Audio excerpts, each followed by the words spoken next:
राहुल गांधी को लेकर इन दिनों खासे तेज तर्रार हुए मंत्री गोविंद मेघवाल इस वक्त हमारे साथ हैं। पहले हम बात कर लेते हैं सामाजिक सुरक्षा की। 1000 करोड़ से अधिक की राशि लाभार्थियों को हस्तांतरित हुई है। किस तरह से देखते हैं? मुख्यमंत्री जी ने तो फिर एक छोड़ दिया है कि भैया सामाजिक सुरक्षा कानून ला रहा हूँ, पैसा कैसे मैनेज होगा? 1005 करोड़ रुपए 1005 करोड़ रुपए अभी अभी हस्तांतरित किए हैं। और दूसरी जितनी भी योजनाएं, जैसे सड़कों का मामला है, चाहे हॉस्पिटल का मामला है, चाहे कॉलेज का है, चाहे कोर्ट का है, सभी के अंदर राशि जो आ रही है और काम हमारे चालू हो गए हैं। इसलिए अब राशि के बारे में तो बात ही नहीं करें, जबकि मोदी सरकार हमारा जो जीएसटी का पैसा है वो भी नहीं दे रही है। 8-10 हज़ार करोड़ रुपए आज भी हमारे बाकी पड़े हैं। और आपको पता है कि मोदी जी यहाँ आकर मोदी जी तो यहाँ आकर कह के गए हैं कि लूट की दुकान, झूठ का बाजार है कांग्रेस। मोदी जी का देखो झूठ बोलने का काम है। मोदी जी से झूठ कुछ भी बुला लो, ये गोरखनाथ, कबीर और नानक को एक साथ बिठा देते हैं और ये 33 करोड़ को 36 करोड़ देवदास बना देते हैं। इसके अलावा भी आप अगर देखोगे तो इनसे बड़ा झूठा कोई प्रधानमंत्री आपको देश में नहीं मिलेगा। विरोधी कहते हैं कि गोविंद मेघवाल दलितों की बात करते हैं, मुखर है, पर कांग्रेस ने दिया क्या? आपदा विभाग अर्जुन मेघवाल को भीमराव अंबेडकर के बाद दूसरा कानून मंत्री बनाया है। आपको सालती नहीं है चीजें? ये कानून मंत्री बनकर के भी खाजूवाला में दलित युवती का जो रैप हुआ या जो भी बात हुई उसको लेकर के इन्होंने झूठ बोला है। ये अंबेडकर बनना चाहते हैं, या तो पहला कानून मंत्री अंबेडकर था जिसने पूरे देश का संविधान लिखा, और या फिर अर्जुन राम जी जो दिन भर झूठ परोसते हैं और वो खुद कहते हैं अपने भाषण में कि चीनी के दौरे दिखाओ और जनता को मूर्ख बताओ। पर आप इतने मुखर रहते हो, क्या लगता है इस बार चुनाव आपके सामने लड़ रहे हैं? ऐसा आप लगातार अर्जुन मेघवाल को लेकर बोलते हैं। बिल्कुल तैयार हूं कि अर्जुन राम जी तीनों चुनाव में आपकी मुफ्त में ताबे लग गई। कई बार तो मोदी लहर काम आ गई, कई बार कमजोर उम्मीदवार आ गया, उससे आपकी ताबे लग गई।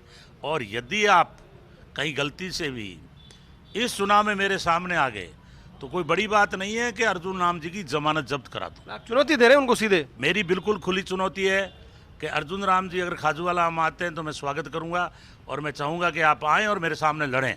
इसी तरह की दलित की समस्या याद नहीं आई और अब ये इस तरह से राग लापते हैं जैसे कोई सर्वोच्च नेता बन गए बीजेपी में। इसलिए मुझे पता है, इनको पता नहीं, अभी तक आरएसएस और बीजेपी को अच्छी तरह से जानते नहीं है, मैं जानता हूं। पर ये तो कह रहे हैं ना कि आप कांग्रेस से इतना मतलब मंत्री जो है सारे चुनाव हार रहे हैं। वो ये कह रहे हैं एक मंत्री ने बंगला बदल लिया, कांग्रेस के मंत्रियों की ये हालत है। ये लोग ये कह रहे हैं, मोदी जी भी कह रहे हैं, इनके मंत्री भी कह रहे हैं। वो कोई मूर्त का चक्कर है, वो इनमें भरोसा करते हैं, मैं तो करता नहीं हूँ। मैं तो नरक और स्वर्ग का भी भरोसा नहीं करता। लेकिन कल्ला जी ने बंगला खाली नहीं किया, वो सिटिंग उनकी वहीं है।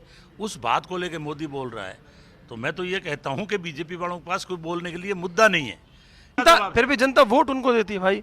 जनता कहाँ दे रही है? कर्नाटक में सफाया हो गया, अब शुरू हुआ। अब इनकी लड़ाई राहुल गांधी से शुरू हुई है।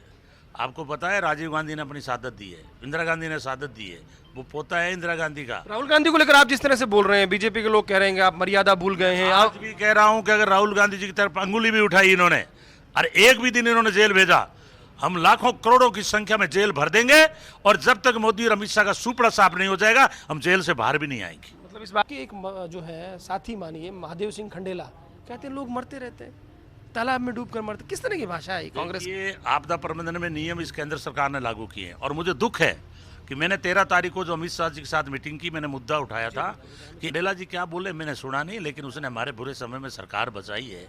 ऐसे लोगों के मैं खिलाफ बोलूंगा तो संदेश गलत जाएगा। इसके संगठन में विस्तार हो गया, फिर रामेश्वर डूडी के खास को जिला अध्यक्ष बना दिया। आप पिछली बार भी बड़ा संघर्ष कर रहे थे। अब देखिए जो अशोक गहलोत जी और हमारे प्रदेश अध्यक्ष जी ने जो भी कर दिया ना, अगर हमें जहर भी पिलाएंगे तो पिएंगे। बड़ा बयान दे रहे हैं। हाँ, अब जहर भी पिलाएंगे तो पिएंगे, लेकिन एकता रखेंगे। अभी हमारा टारगेट भारतीय जनता पार्टी और आरएसएस है, उसको 2023 दिसंबर में निपटाएंगे और 24 में मोदी और अमित शाह का सुपड़ा साफ करेंगे। तो देखिए क्या ये वाकई बदल